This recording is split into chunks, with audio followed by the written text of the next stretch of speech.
तो आज मैं इस वीडियो में बात करने वाला हूँ महाराष्ट्र के अंदर एमआईएम पार्टी अभी हाल के कुछ महीनों में लगभग हो सकता है कि अक्टूबर में विधानसभा का महाराष्ट्र के अंदर चुनाव हो और चुनाव का ऐलान कभी भी हो सकता है। और अभी अगर हम बात करते हैं तो पार्टी किस स्थिति में है, महाराष्ट्र के अंदर चुनाव लड़ेगी या नहीं लड़ेगी, अगर चुनाव लड़ेगी तो कहां कहां से पार्टी चुनाव लड़ेगी, और पार्टी इससे पूर्व में भी चुनाव लड़ चुकी है तो क्या उनकी स्थिति थी और पार्टी अभी किस स्थिति में है, तो इस पे हम चर्चा करेंगे डिटेल्स में। और अभी पार्टी के पास कितने एमएलए एमपी महाराष्ट्र के अंदर है, क्योंकि महाराष्ट्र के अंदर एमआईएम पार्टी असदुद्दीन ओवैसी साहब की पार्टी जो काफी मजबूत स्थिति में है, काफी इनके अच्छे खासे कार्यकर्ता है महाराष्ट्र के अंदर। और महाराष्ट्र में विधानसभा के अंदर भी इनके एमएलए अभी है, कितने हैं उन पे हम इस पे चर्चा करेंगे, और कितने चुनाव इससे पहले लड़े थे उस पे हम चर्चा करेंगे डिटेल्स में। तो चलिए सबसे पहले हम बात करते हैं इस वीडियो में कि महाराष्ट्र के विधानसभा के अंदर एमआईएम पार्टी का अभी कितना एमएलए है। तो महाराष्ट्र की अगर हम बात करते हैं तो महाराष्ट्र के अंदर विधानसभा के अंदर फिलहाल अभी मौजूदा वक्त की हम बात करते हैं तो 2 एमएलए अभी मौजूदा में है, जो कि मुफ्ती इस्माइल साहब एक है, 2 एमएलए इनके यह है, और जो नासिक से मालेगांव से इनके एमएलए हैं, और वारिस पठान साहब जो चुनाव इससे पूर्व में लड़े थे वो हार गए। और किस किस जगह से कौन कौन से कैंडिडेट इस बार लड़ सकते हैं, किन की दावेदारी मानी जा रही है, इस पे हम बात करने वाले हैं। तो फिलहाल बात करते हैं तो पार्टी किस किस जगह पर कितनी मजबूत स्थिति में है। मुंबई की अगर हम बात करते हैं तो भाईखला से पार्टी मजबूत स्थिति में है, जो वारिस पठान साहब यहाँ के एक बार एमएलए रह चुके हैं, विधायक रह चुके हैं एमआईएम पार्टी से। और इससे पूर्व में जब चुनाव हुआ तो वारिस पठान साहब की हार हुई, और भाईखला से इस बार भी वारिस पठान साहब चुनाव लड़ सकते हैं और वो तैयारी में लगे हुए हैं, क्योंकि काफी अच्छे नेता माने जाते हैं एमआईएम पार्टी के, और प्रवक्ता भी है, राष्ट्रीय प्रवक्ता, जो वकील है अपने पेशे से, अगर बात करते हैं एडवोकेट है, और काफी अच्छे खासे वो बोलने वाले हैं, पार्टी का जो पॉलिसी हो वो रखने का काम करते हैं, और इस बार भी वो भाईखला से चुनाव लड़ सकते हैं। और अगर हम बात करते हैं साइन, मुंबई साइन से, तो यहाँ पर भी अभी तैयारी चल रही है, और साइन में नेताओं का जो है वो पार्टी के अंदर जुड़ना शुरू हो चुका है। अक्सर आप देखते होंगे जब भी कोई भी चुनाव आता है तो एक नेता इधर से उधर, उधर से इधर करने लगते हैं।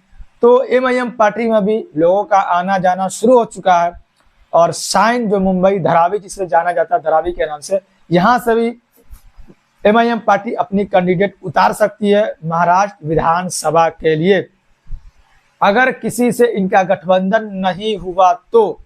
क्योंकि एक तरफ महाविकास आघाड़ी जिसमें कांग्रेस है, शिवसेना, शरद पवार, समाजवादी पार्टी, अलग अलग पार्टी है, अगर इनका गठबंधन नहीं हुआ किसी के साथ तो किस किस जगह से ये चुनाव लड़ सकती है पार्टी। उसके बाद से आप जैसे कि मैंने बताया कि नासिक से, मालेगांव से ये चुनाव लड़ सकती है उस साइड से। उसके बाद से यहाँ पर पार्टी काफी मजबूत स्थिति में, अभी इनके पास एमएलए भी है। उसके बाद से औरंगाबाद से ये चुनाव पार्टी लड़ा सकती है, कैंडिडेट हो सकता है इम्तियाज जलील साहब लड़े, पूर्व में वो सांसद रहे यहाँ से, फिलहाल इस बार वो हार चुके हैं। तो ये निर्भर करेगा कि वो लड़ेंगे या फिर उनकी जगह किसी और कैंडिडेट जो पूर्व में लड़े थे वो हार गए थे उनको टिकट दिया जाएगा। तो इस पे हम एक दिन अलग से वीडियो बनाएंगे डिटेल्स में औरंगाबाद को लेकर के। फिलहाल गोवंडी से चुनाव पार्टी लड़ा सकती है, गोवंडी में भी काफी मजबूत स्थिति में पार्टी है। और जैसे कि मैंने बताया कि सैयद मोइन साहब जो पार्टी के काफी मजबूत नेता माने जाते हैं, पार्टी के लिए हमेशा खड़े रहते हुए नजर आते हैं, कभी भी पार्टी को जरूरत होती है तो सैयद मोइन साहब हमेशा खड़े हुए नजर आते हैं। और नांदेड़ से हो सकता है हो सकता है क्या है कि नांदेड़ से ये चुनाव करेंगे, लड़ ही सकते हैं नांदेड़ से। अगर गठबंधन नहीं हुआ, किसी से सीट शेयरिंग का मामला नहीं हुआ, तो नांदेड़ से सैयद मोइन साहब चुनाव लड़ सकते हैं। नांदेड़ में भी MIM पार्टी काफी मजबूत स्थिति में नजर आती है। तो ये कुछ जगह है जहां से पार्टी चुनाव लड़ने की तैयारी में जुटी हुई है। पार्टी उस लेवल पर काम भी कर रही है, क्योंकि महाराष्ट्र के अंदर पार्टी कमजोर स्थिति में नहीं है। अगर किसी जगह से भी अगर पार्टी चुनाव लड़ ले तो इतनी मजबूत स्थिति में महाराष्ट्र के अंदर है कि उनके कार्यकर्ता, उनके नेता चुनाव जिता सकते हैं। लेकिन अभी तैयारी चल रही है कि हाँ किन किन जगह से हमें चुनाव लड़ना है, क्योंकि नेता को भी तैयार करना है, नेता को भी अपनी तैयारी करनी है कि हमें इस जगह से चुनाव लड़ना है।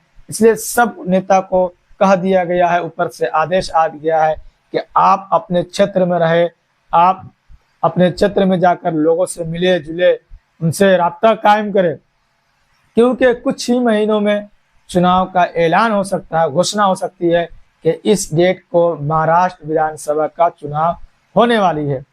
तो ये MIM पार्टी महाराष्ट्र के अंदर इस बार कितने सीट लेकर आती है, सबसे बड़ा सवाल ये है। पिछली बार महाविकास आघाड़ी जो बाद में बना, उद्धव ठाकरे चुनाव जीतने के बाद महाविकास आघाड़ी में शामिल हुए और वो मुख्यमंत्री बने।